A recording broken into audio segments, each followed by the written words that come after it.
तो नेक्स्ट यार जो क्वेरी आती है, बहुत क्वेश्चन आता है, बहुत लोगों का आता है comment, that is related to mileage. Okay. तो माइलेज आपको सिटी में चलते चलते सेकंड या फोर्थ गियर पे अचानक से बंद हो जाती थी। कुछ स्पीड की जो बाइक्स है ना, उसमें से उनके ना इंजन में से नॉइस आ रही है, शिम नॉइस इशू बोल रहे हैं उसको। कैसे मन किया कि ये बाइक लें, क्या स्टोरी है? जैसे बाइक लेता है बंदा तो 6 महीने पहले ढूंढना शुरू करता है ना, किसी का सपना तो होता है, तो वो तो स्टोरी वो तो बहुत ही ज्यादा एक्साइटमेंट वाली है, अगर अच्छा, जानना सच में? चाहोगे तो। तो बेसिकली इन 2014 मैं एक ऑटो एक्सपो में गया था okay. And I saw group, bike group था, और उसमें कुछ लोगों के पास एशिया के अंदर one is the only bike type की बाइक्स थी। एक ऐसा गैंग आया था और उसमें एक थी ट्राइम। अच्छा, तो गैंग आया था, ग्रुप नहीं आया था? बाइकर्स का एक गैंग है, इनको पकड़ा गया है। इनके 3 दर्जन से भी अधिक वाहन बरामद किए गए हैं। ओवरऑल ट्राइम का ग्रुप नहीं था, उसमें मल्टीपल बाइक्स थी अलग अलग कंपनी की, बस मोस्ट ऑफ द ना ट्राइम की उसमें अच्छी अच्छी थी, जैसे रॉकेट हो गई अपनी, बड़ी वो सब थी, बड़ी बाइक्स थी। तो उससे मैंने ट्राइम को देखा था पहली बार, एंड उसके बाद फिर मैं फैन बनता गया ट्राइम का धीमे धीमे। फिर आपकी जेम्स बॉन्ड की एक मूवी आई थी, आई गेस 8 या 7 पार्ट है, नो मैंस डाई करके समथिंग, हाँ, शायद। उसमें आपकी ट्राइम यूज हुई थी। Right. तो आई am very fan of the Hollywood movies. तो ट्राइम की जो कंपनी की अगर बात करूं, इज वेरी प्रॉमिसिंग। और 600 के नीचे कभी सीसीज के अंदर ये थी नहीं, 600 सीसी के नीचे कभी बिल्ड हुई नहीं थी, और जब ये 400 के अंदर सेगमेंट में आई तो I believe this company should be a part of my journey as well. और ये मेरी पहली बाइक है and I am very proud of it कि हाँ, मैंने ट्राइम को चूज करा कि ये हर जगह जो इम्प्रेशन हाईवे हो या सिटीज में कहीं पे भी ना, लोगों को बहुत ज्यादा इम्प्रेस करती है बाय देयर लुक, क्योंकि इतनी टॉल, इतनी स्टैलियन वाला इसका लुक है, तो वो बहुत बढ़िया है। तो एक यही स्टोरी है 2014 से, इसका मैं फैन टाइप का हूँ यार। I have a poster at my home. Brand image ने भी थोड़ा अट्रैक्ट किया है। या Good this is brand the image only जो है थिंग इसका। यार। ब्रांड इमेज ने बहुत ज्यादा मुझे इंटरेक्ट करा है, एंड इनकी जो हाई सीसी वाली बाइक्स हैं, वी ऑल नो इट कि हाँ, वो अलग अलग सेगमेंट में उनको लोग कॉपी करते हैं, चाहे वो टीवीएस हो या फिर रॉयल इनफील्ड हो, वो लोग उनको कॉपी करते हैं। बोनेविल को कॉपी किया है। या hi guys, welcome back to my channel. और यार आज हमारे साथ है भानु, एंड आज हम करेंगे स्क्रैम्बलर 400X का ओनरशिप रिव्यू। जानते हैं भानु से क्या कुछ इस बाइक में अच्छा है और क्या कुछ जो है इनको कमियां लगी हैं। So alright, welcome Bhanu to my channel. Thanks यार इतनी दूर से आने के लिए जस्ट फॉर द वीडियो। मैं चाहूंगा यार भानु, आप हमारी जो ऑडियंस है उनको बताओ इस बाइक में आपको जो है क्या चीजें अच्छी लगी हैं एंड क्या कुछ नहीं अच्छा लगा है। तो गाइस, भानु ने ये अराउंड 13,141 किलोमीटर चला ली है, तो I think he is the right person इसका फीडबैक देने के लिए। तो भानु, आप एक बार ओवरऑल एक्सपीरियंस अपना बता दो, प्रोज एंड कॉन्स, है ना? तो देखो, जैसे मेरा एक्सपीरियंस है कि हाँ, बाइक में कोई ऐसी कमी नहीं है इस सेगमेंट के अंदर। आई डोंट थिंक सो इससे अच्छी कोई बाइक होगी जो इस कॉस्ट में अभी तक बनी है इंडिया के लिए, क्योंकि ये हर एक टेरेन पे चलाने के लिए बहुत ही कंफर्ट के साथ चाहे वो आपकी ग्राउंड क्लियरेंस की बात हो, ऑफ रोड की बात हो, या फिर कॉम्पैक्ट एरिया में, या फिर सिटी की एकदम बस में से कहीं से निकलना हो, तो उस हिसाब से बाइक बहुत ज्यादा कंफर्ट फील करती है। ओवरऑल परफॉर्मेंस वाइज भी बहुत अच्छा है इस बाइक का रिस्पॉन्स। जैसा हम ट्राइम को जानते हैं, वो अपने लो एंड इंजन के लिए बहुत ही अच्छा माना जाता है, तो उस हिसाब से ये बाइक बहुत ही बेटर है। मेरे अभी तक 13,000 किलोमीटर कंप्लीट होने के बाद भी आई हैव नो कोई ऐसा क्वेश्चन नहीं है मेरे लिए कि दिमाग में कि हाँ, ऐसे कोई कमी हो या फिर ये होना चाहिए, वो होना चाहिए। तो उस हिसाब से बाइक बहुत ही ज्यादा कंफर्टेबल है। और अगर मैं इसकी प्रॉस और कॉन्स की बात करूं, तो प्रॉन्स में देखिए, आप इसका मैं कहूंगा कि हाँ, ग्राउंड क्लियरेंस बहुत ही बेटर है, तो कहीं से भी आप इसको निकाल सकते हो। सस्पेंशन बहुत ही बेटर इसके दिए हुए, चाहे पीछे का हो चाहे आगे का, दोनों बहुत अच्छे दिए हुए हैं इसके। एग्जॉस्ट नोट की भी अगर इसकी बात करूं तो बहुत ही अच्छा साउंड है, तो उस हिसाब से बहुत ही बेटर है। What else I can say. हाँ, अगर इसके कॉन्स की बात करूं तो ब्रेक्स थोड़े से बेटर हो सकते थे, बिकॉज इसके अंदर ऑर्गेनिक ब्रेक आते हैं जो यहाँ पे होते हैं, but you can exchange with the speed 400 के जो आपके ब्रेक्स आते हैं, उसके साथ आप इसको चेंज भी कर सकते हो। Apart from that, I don't think सो कि हाँ, इसके अंदर ऐसे कोई कॉन्स है जो मैं इसमें मेंशन करना चाहूंगा ब्रेक्स के अलावा। उस दिन आपने एक कौन बताया था वैसे, हेडलाइट? हाँ, लाइट की अगर मैं बात करूं तो यस, लाइट तो बहुत ही ज्यादा कम है यार। ये बात सच है, तो सच है कि भगवान है कि लाइट इसकी मतलब माउंटेन हो या कहीं पे भी आपकी, इवन सिटी नाइट में भी ना इसकी विजिबिलिटी नहीं है। और मोस्टली ना इसकी जो आगे ये छोटी सी जाली लगी हुई है, उसकी वजह से भी ज्यादा क्लियर हो नहीं पाती है।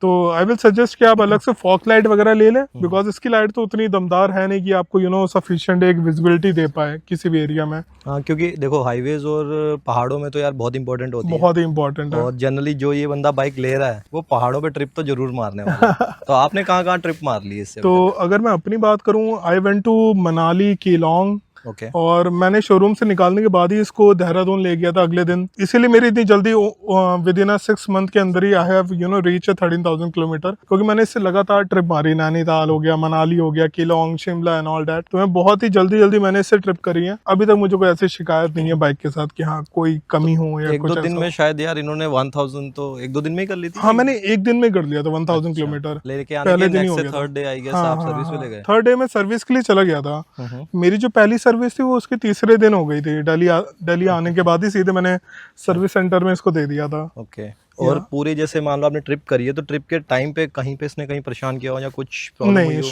Even from the very first day bike में ऐसी कोई दिक्कत नहीं हुई जो मुझे पहले दिन से मैं कह सकूं कि हाँ मेरी पहली ट्रिप में ऐसा हो गया वैसा हो गया। इवन अभी तक इसका पंचर भी नहीं हुआ है। अच्छा। हाँ, इतनी ज्यादा इसकी राइडिंग हो चुकी है, इतनी ज्यादा अलग अलग टेरेन से ही निकली है, लेकिन इसका पंचर भी अभी तक नहीं हुआ है। तो मतलब ओवरऑल एक्सपीरियंस इंजन की हो या टायर्स की हो या फिर इसके सस्पेंशन की हो, everything is perfect right now. Okay. तो गाइस मैं भानु से ऑलरेडी स्क्रैम्बलर के बारे में बात कर चुका हूँ, फीडबैक वगैरह भी ले चुका हूँ, तो इनका फीडबैक ओवरऑल पॉजिटिव ही रहा है, काफी चला चुके हैं ऑलरेडी। बट कुछ क्वेश्चंस जो हैं हमारे कमेंट्स वगैरह में आते रहते हैं और मेरी खुद की भी क्वेरीज हैं, तो वो भी हम अभी भानु से पूछेंगे क्या कुछ इन्हें अगर वो फेस हुआ है कि नहीं हुआ है। तो कौन से में आप बोल रहे हैं हेडलाइट और ब्रेकिंग थोड़ा सा आपको हाँ, feel हुई ब्रेकिंग है देखो ना? वो उन्होंने कंपनी ने जो बोला वो ऑर्गेनिक इसलिए कि वो ऑफ रोडिंग के लिए इजीली हैंडल हो जाए, बट हम लोग उसके आगे के टायर के चेंज करवा सकते हैं, तो आई डोंट थिंक सो वो इतना बड़ा कोई पॉइंट है। बट या light is a very big point, Yes. क्योंकि उसकी विजिबिलिटी बिल्कुल भी नहीं है अच्छी। ब्रेकिंग भी मेरे अकॉर्डिंग जितने यार मैंने टेस्ट राइड करी है इस बाइक को, ब्रेकिंग डिसेंट है, ब्रेक बाइट बहुत स्ट्रॉन्ग नहीं है। मतलब बाइक जब फास्ट चलती है ना तो कुछ बाइक्स में ब्रेक्स होती हैं तो वो बहुत ब्रेक बाइट जो है काफी स्ट्रॉन्ग होता है। हाँ। कहीं देखा जैसे RRR जो है अपनी 765 उसकी ब्रेकिंग देखना आप चला के तो झटके से रुकती है, हाँ, उन वो सब नहीं तो रुकती, काफी अच्छी है। बट सफिशिएंटली अमाउंट में रुक जाती है। ब्रेकिंग इसके सेगमेंट में कंपेयर करोगे तो डिसेंट ब्रेकिंग है, डिसेंट से अच्छी ब्रेकिंग ही है इसमें ऑलरेडी। बाकी आप अपग्रेड करा सकते हो। थोड़ी सी क्या कॉस्ट आती है उसकी? अगर आप स्पीड 400 के आप लेते हो कंपनी के ट्रायम्फ के, तो वो ऑलमोस्ट 3000 के नियर बाय है, ओके 2800 और 3000। बट अगर आप आफ्टर मार्केट जाते हैं तो आई गेस 1800 के अंदर भी आपको मिल जाते हैं। तो ऑर्गेनिक वाले का आइडिया है कितने के पड़ते हैं? सो ऑर्गेनिक वाले देखो पहले कम के थे, लेकिन अभी राइट नाउ 700 to 800 के आसपास है, बट पहले वो 400 के आसपास थे। बट कोई ना, चलता है इतना तो। बट मैं ये बोलना चाहता हूँ, देखो बात एक ही है, वो भी उतने किलोमीटर चलेंगे 700 और 700 अगर आप 3 टाइम्स या 4 टाइम आप मल्टीप्लाई करते हो, ओवरऑल उतने ही किलोमीटर वो भी रन होने वाले हैं। थोड़ी सी ब्रेकिंग बेटर, बस ब्रेकिंग आपकी बेटर हो जाएगी। तो नेक्स्ट यार जो क्वेरी आती है, बहुत क्वेश्चन आता है, बहुत लोगों का आता है comment, that is related to mileage. Okay, तो माइलेज आपको सिटी में कितनी आई और हाईवे में, और जहाँ टूर जो आपने ट्रिप्स वगैरह की हैं उनमें ओवरऑल माइलेज दोनों की अलग अलग से बता देना। सो बेसिकली देखो माइलेज का तो मैं अच्छा एग्जांपल इसलिए दे पाऊंगा क्योंकि मैं गाजियाबाद से रोज दिल्ली अपना ट्रैवल करता हूँ एरो सिटी, एंड वो ओवरऑल मेरा 30+ किलोमीटर हो जाता है बिकॉज ऑफ माय जॉब। तो उस सिटी और हाईवे ट्रैफिक को कैलकुलेट करते हुए मेरा हमेशा जो इसका माइलेज है 27 to 25 आया है। सिटी में या सिटी में भी 25-27 है, इससे कम कभी नहीं गया है, 25 से तो कम कभी नहीं गया है। अच्छा। और अगर मैं हाईवे की बात करूं, अपने लॉन्ग ट्रिप्स की बात करूं, तो मैंने इसका जो माइलेज अपने साइड से निकाला 34-33 मेरा कैलकुलेशन रहा है इसका। ओके। तो इतना तो इसका आराम से निकल आता है। राइडिंग कैसी रहती होगी, अग्रेसिव? अगर राइडिंग की मैं बात करूं तो 100 to 120 में क्रूज करता ही हूं। अगर मैं हाईवे या लॉन्ग ट्रिप्स की मैं बात करूं तो 100 तो मेरा क्रूजिंग पॉइंट रहता ही रहता है, तो उसमें एक अच्छी डिसेंट इसकी एवरेज निकलता है। तो गाइस माइलेज तो ऑब्वियसली चलाने पे डिपेंड करता है, बट स्टिल एक लिमिट होती है जितनी एक बाइक माइलेज निकाल सकती है। इनको डिसेंट माइलेज आ रही है, 25+ सिटी में ये निकाल पा रहे हैं, आराम से चलाते हैं तो उतनी निकल पा रही है। नेक्स्ट क्वेश्चन जो क्वेरी ज्यादा आती है, अभी कंसर्न है लोगों का स्पेशली इस सेगमेंट की बाइक का, वो है कि यार कुछ स्पीड की जो बाइक्स है ना उसमें से उनके ना इंजन में से नॉइस आ रही है, शिम नॉइस इशू बोल रहे हैं उसको। कुछ लोगों ने यूट्यूब पे वीडियो भी डाली है, फिक्स भी करवाया सर्विस सेंटर जाके।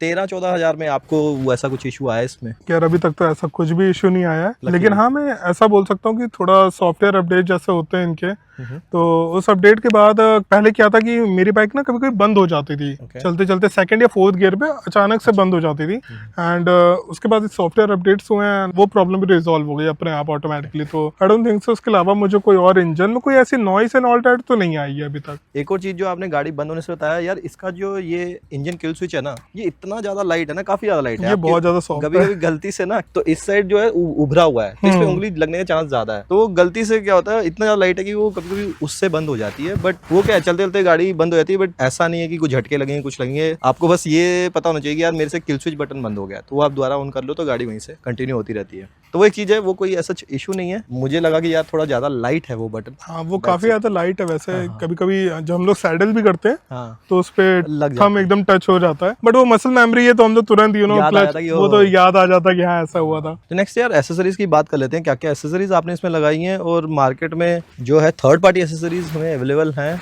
या टाइम से ही लेनी पड़ेंगी, और कॉस्टिंग वगैरह किस हिसाब से है? तो मैं आगे से पीछे तक बात करता हूँ इस एसेसरीज के मामले में। अगर मैं इसकी लाइट की बात करूँ, I don't think so you have to change the light. Headlight इसकी कभी चेंज करवाने की जरूरत नहीं, क्योंकि जो डिजाइन है, वो जो ट्राइम का लोगो बना हुआ है, आई डोंट थिंक सो कि वो आपको चेंज करवाना चाहिए और आफ्टर मार्केट कोई अलग से लाइट लेनी चाहिए। Better to buy fog lights. अगर आप फॉग लाइट लेते हो विजिबिलिटी आपको वैसे ही मिल जाएगी, और इट्स अ डिसेंट ऑल्सो, वो दिखने में भी आपको थोड़ा बल्कि और थोड़ा अच्छा दिखेगा। अगर मैं यहाँ इंजन गार्ड की बात करूँ, इसकी कॉस्टिंग क्या पड़ी होगी आपको? फॉग लाइट जो मैंने ली है वो काफी मैंने बजट के अंदर ली, बिकॉज आई डोंट नीड इतना ज्यादा, तो 3500 to 4000 के बीच में ये मुझे फॉग लाइट पड़ी थी।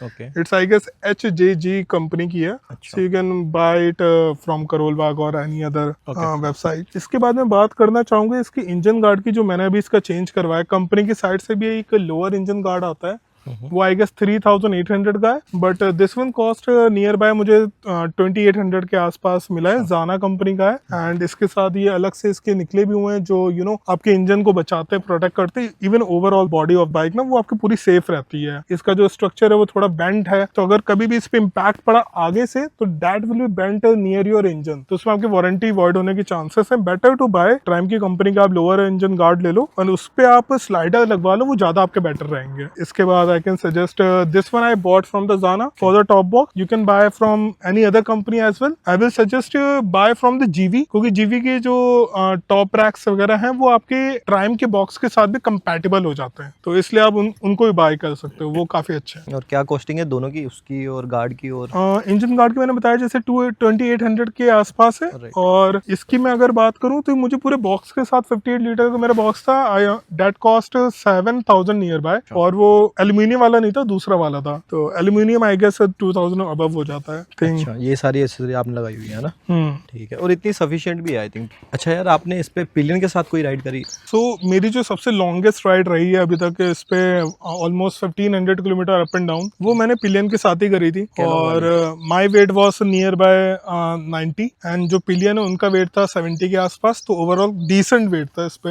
एंड उसके बाद भी I have no issue with the cruising, no vibration as such. लोग जैसे बोलते हैं कि 120 वाइब्रेशन हो रहा है, बिकॉज मैंने 100 to 120 स्मूथली करा है, इवन मैंने टॉप टच भी करा है इसकी 160 प्लस, तो या वो भी काफी स्मूथ है। लेकिन हाँ, पिलियन की अगर कंफर्ट की मैं बात करूँ, seat is not that much comfortable, because इस पे ज्यादा अच्छी कुशनिंग हो सकती थी, but you can use those gel pads and all, वो भी आप यूज कर सकते हो। राइडर्स के लिए इतनी ज्यादा इन्होंने स्पेस दी हुई है यहाँ पे, they can sit very comfortably. अच्छा, आपने यार वाइब्रेशंस की बात करी पिलियन के साथ, कितनी क्रूजिंग स्पीड आपको लगता है जहाँ पे आपको लगता है कि बाइक काफी स्मूथ है, वाइब्रेशंस आपको परेशान नहीं कर रही और थका नहीं रही है? So 120 I believe 120 is a very decent one. उसके ऊपर अगर आप जाते हो ना 140 के नियर बाय, तो वाइब्रेशन आपको फील होती है पैरों पे, ठीक है, और वो मतलब वो काफी एनर्जेटिक वाली वाइब्रेशन है। You can force yourself to go faster, but better है कि 120 आप अगर क्रूज करते हो, बहुत ही डिसेंट है। 115 120 is very decent to cruise very comfortably on bike. तो 120 आप ओडो की बता रहे हो, सिंस थोड़ा सा एरर है स्पीडोमीटर में, हाँ। 5-7% का, तो 110 115 हाँ, 110 115 you can suggest for which is I think very good speed cruising के लिए, क्योंकि यार 100 की स्पीड लिमिट से ज्यादा रोड ही कहाँ मिलने वाले हैं। ओवरटेकिंग में थोड़ा सा हेल्प हो जाती है, ज्यादा स्पीड जब बाइक आपकी क्विकली पकड़ती है, तो उस चीज में बहुत अच्छी है। अच्छा, एक और यार कुछ लोगों को इशू आया है बहुत ज्यादा, अभी मतलब मैं वीडियोस डालता हूँ बहुत ज्यादा, अभी तो मुझे वो कमेंट नहीं आ रहा, बट थोड़ा सा पहले तक आता था कि कुछ लोगों को स्क्रैम्बलर में ऑयल लीकेज की प्रॉब्लम हुई है। तो ऑयल लीकेज का इशू आपको हुआ इसमें? तो विद इन 5 to 6 मंथ मैंने पहले ली थी बाइक, और तब से अभी तक मुझे ऐसा कुछ ऑयल लीकेज का इशू कहीं पे भी नहीं हुआ। इट्स जस्ट दैट कि 4000 किलोमीटर राइड करने बाद मेरा यहाँ पे इंजन ऑयल टॉप अप हुआ था, और वो मुझे कॉस्ट आई गेस 400 या 500 समथिंग करा था, ओनली टॉप अप हुआ था। ओके, सो उसके अलावा तो आई डोंट थिंक सो मुझे ऐसे कोई इंजन। तो वो टॉप अप क्यों हुआ था? बिकॉज वो कम हो गया था, काफी कम हो जाता है। तो you can check from this meter, यहाँ इंजन के बीच में एक साइन दिया हुआ है, you can check from there only. आपका 4000-5000 किलोमीटर्स के बाद वो कम हो जाता है थोड़ा, तो यू कैन चेक इट। वो राइडिंग स्टाइल पे भी आपको डिपेंड होता है कि आप कैसे शुरू से इंजन को बिल्ड करना चाह रहे हो, कैसे आप उसको रेव कर रहे हो हर दिन, तो उस हिसाब से भी इम्पैक्टफुल होता है कि आपका इंजन ऑयल कम हो गया हो। नेक्स्ट चीज जो है, काफी कस्टमर्स को जिसकी इस बाइक से प्रॉब्लम है वो है इसकी सीट हाइट। थोड़ी ऊंची बाइक है ऑब्वियसली, बनी उसके लिए, राइट? आपकी कितनी हाइट है और कितना कंफर्टेबल आप रहते हो? सो मेरी जो हाइट है इस 5'11" एंड आई गेस मैं आपको बैठ के दिखा देता हूँ कि कितना आपको कंफर्टेबल ये सूट अप करेगी। 5'10" बताया ना आपने? 5'11". 5'11", ओके। सो तो आपके तो बैंड ही हो रहे हैं। तो जब शोरूम से मैं लेके इसको निकला था, तब मेरे पैर ऐसे थे, okay. Because of your weight and suspension थोड़ा एडजस्ट होता है। राइट नाउ इज दिस, वो आराम से दोनों साइड मेरे पैर पूरे आ जाते हैं। इसके हैंडल बार की बात करूँ, जो इसका बॉडी पोजीशन है वो बहुत ही बेटर है। आपको कहीं पे भी ऐसा फील नहीं होता कि आप ज्यादा आगे की तरफ पुश कर रहे हो, पीछे की तरफ पुश कर रहे हो। इट्स वेरी अपराइट ही है ना? या तो गाइस मेरी हाइट 5 है ना, मेरे को भी प्रॉब्लम रहती थी। मैं टिप टॉप करता था इस बाइक। तो अब देखते हैं एक बार जरा कैसा सा जो है, मेरे कितने पैर लगते हैं। हाँ सही में यार, पहले से थोड़े बेटर लग रहे हैं। मैंने शोरूम से टेस्ट राइड ली थी अराउंड 1 साल पहले, तो उस टाइम ना मैं ऐसा टिप टॉप करता था। अब इसके सस्पेंशन थोड़े से बैठ गए हैं, एडजस्ट हो गए हैं और सही है। 20-25% से थोड़ा ज़्यादा ही मैं अपने दोनों पैर जो है लगा पा रहा हूँ और कंफर्टेबल लग रहा है यार। ठीक और है। Even adjust your suspension near by 10 उसके लीवर्स दिए हुए हैं। अच्छा, तो 10 स्टेप एडजस्टेबल है? हाँ, पीछे वाले आपकी ये एडजस्ट हो सकते हैं सस्पेंशन। मैंने इसको जब मेरे को शोरूम से मिलती है 2nd नंबर पे होती है, इसको मैंने 4 पे अभी करा हुआ है। अच्छा, किया हुआ है एडजस्ट हाँ, थोड़ा सा ना? ये अभी मेरा रिसेंटली हुआ था 10,000 किलोमीटर के आसपास। हाँ हाँ हाँ, सो उसके बाद ये एडजस्ट हुए थे पीछे वाले सस्पेंशन। ओके। तो एडजस्ट करने से फर्क तो पड़ रहा है यार, सीट हाइट में भी काफी सही है। अच्छा यार, 13,000-14,000 चला ली है, तो सर्विस आई बिलीव एक हुई होगी? हाँ, अभी तक तो एक ही हुई है सर्विस, बट जैसे इसकी सेकंड सर्विस काफी नियर बाय 16,000 कंपनी क्लेम करती है। तो पहली सर्विस के बाद मेरा ऐसा सीन है कि जब भी मैं कोई लॉन्ग ट्रिप करता हूँ या लॉन्ग राइड करता हूँ, उसके जाने से पहले या आने के बाद मैं हमेशा इसको एक जनरल चेकअप करवाता हूँ। प्राइम में वो जनरल चेकअप कॉस्ट करता है आपका 350-400 के बीच में। वो हमेशा आप करवा लो। उसमें आपके ब्रेक पैड्स कैसे हैं, चेन कैसी है, चेन सॉकेट अभी चेंज होना है नहीं होना है, क्योंकि आपने रेगुलर अगर उसको क्लीन अप करा होगा तो डोंट नीड इट। जैसे मैंने उसको रेगुलर क्लीन नहीं करा था चेन को, तो मेरा चेन सॉकेट भी इसमें पूरा का पूरा चेंज हुआ है। अच्छा, चेन सॉकेट आपका कॉस्ट करता है 5,800-5,500 के नियर बाय। अच्छा। इसलिए आप उसके जैसे मेंटेनेंस आप रखना चाहते हो, उस हिसाब से बाइक भी आपको वैसे सफिशिएंट मनी बैक देगी। इसलिए मैं बोलना चाहूंगा कि सर्विस के मामले में प्राइम इज वेरी गुड। वो काफी सपोर्टिव होते हैं और काफी अच्छी इंफॉर्मेटिव चीजें भी आपको बताते हैं, बेफालतू खर्चा भी आपको एड ऑन नहीं करते हैं। तो this is very best part. और पहली सर्विस की कॉस्ट क्या आई होगी? 2000 नियर बाय आई थी, 2500 समथिंग, 2200 समथिंग आई थी। ऑलराइट भानु, यही सारी थी यार मेरी क्वेरीज। जो मेन प्रॉब्लम्स मुझे लगा कमेंट्स में आई तो वो मैंने पूछ ली। अगर इसके अलावा आपकी कोई क्वेरी है तो आप यार भानु को डायरेक्टली भी रीच आउट कर सकते हो। इनका इंस्टाग्राम पे पेज है BPS_trails, तो उसको आप फॉलो करके डायरेक्ट मैसेज कर लोगे तो भानु रिप्लाई कर देंगे। कर दोगे ना reply? Yes yes definitely I will do. तो वहाँ पे आप कॉन्टैक्ट कर सकते हो यार इजीली। आप कुछ भी क्वेरीज हैं वो पूछ लेना। बाकी आप कमेंट करोगे, मेरे से रीच आउट करना है तो वो भी कर लेना, मैं भी आपको हेल्प कर दूंगा। तो गाइज यहीं पे करते हैं वीडियो को and. Hope you like the video and अगर आप चैनल में नए हो तो वीडियो को लाइक कर दो एंड चैनल को सब्सक्राइब कर दो। See you in the next one. Till then ride safe.